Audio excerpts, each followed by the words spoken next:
พอได้แล้วกับสงคราม นี่เป็นคำเรียกร้องของนายกรัฐมนตรีวิกตอร์ ออร์บานของประเทศฮังการีสบายดีท่านผู้ชมที่เคารพเพื่อเปลี่ยนบรรยากาศจากทำคลิปการเคลื่อนไหวต่างๆอยู่ตามท้องถิ่นชนบทมามื้อนี้เราขอเอาข่าวต่างประเทศมาให้พี่น้องนะครับฟังนำกัน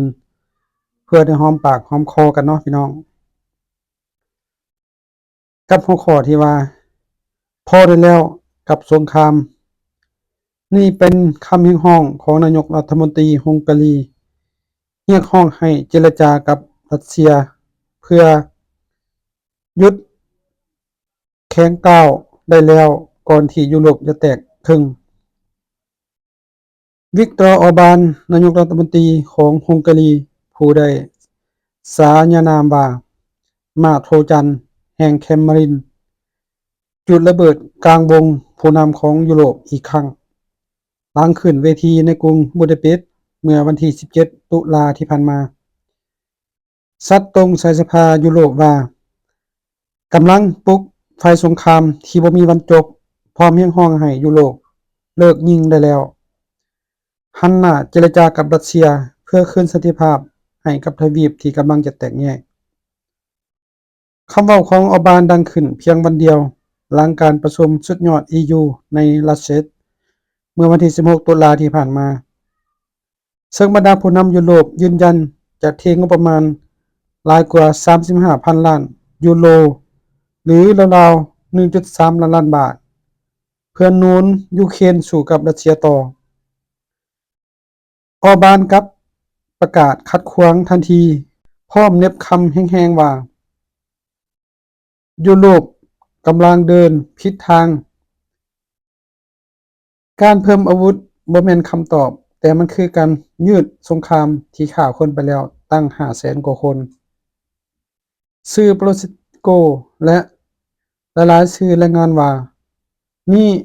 บ่แม่นครั้งแรกที่ฮังการีหักศอกกลางวงของ EU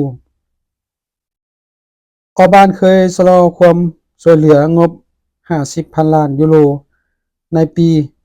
2567 และยังรักษาความสัมพันธ์กับมอสโกไว้อย่างเหนียวแน่นเพราะประเทศได้พึ่งพาก๊าซจากรัสเซียถึง 80% ของพลังงานทั้งระบบเบื้องหลังการเมืองนี้มีเงาของปูตินปรากฏอย่างชัดแหล่งข่าวจาก AI ซัตสิตราเผยว่าออร์บานเพิ่งได้พบประธานาธิบดีรัสเซียแบบลับๆเมื่อเดือนกรกฎาคมที่ผ่านมาและยังสนับสนุนแผนจัดประชุมสันติภาพยูเครนที่ว่าประธานาธิบดีสหรัฐโดนัลด์ทรัมป์เสนอจะจัดขึ้นที่บูดาเปสต์ในปลายเดือนนี้ซึ่งส่อข่าวว่าฮังการีจะกลายเป็นศูนย์กลางการเลือกใหม่ของยุโรปนักวิเคราะห์เตือนว่าการเดินหมากของออร์บานครั้งนี้เสี่ยงที่จะฉีกยุโรปออกจากกันเพราะตรงข้ามจุดยืนของเยอรมันฝรั่งเศสและโปแลนด์ที่ยังหนุนทุ่มสุดตัวให้กับยูเครน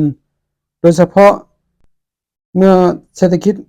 ยุโรปกำลังส่วนซีจากราคาของพลังงานสูงและแรงกดดันจากสหรัฐในขณะนี้ EU เดินหน้ารบแต่ออร์บานกลับยกธงสันติภาพเหมือนคนที่กำลังเต้นอยู่บนเส้นบางๆระหว่างการยุติสงครามกับการทรยศยุโรปแต่สิ่งที่แน่นอนคือคำเว้าของเขาได้จุดไฟครั้งใหญ่ในยุโรปที่ยังบ่ฮู้ว่าท้ายที่สุดจะเลือกสงครามหรือสันติภาพที่อาจต้องแลกด้วยศักดิ์ศรีของทั้งทวีปจบข่าวพี่น้องถ้าว่าอายุอ่านข่าวผิดพลาดประการใดก็ขอโทษขออภัยมายังณที่นี้ด้วยพี่น้องผู้ใดเข้ามารับชมก็อย่าลืมกดไลค์กดแชร์กดแจ้งเตือนในส่วนของอนุภาพชม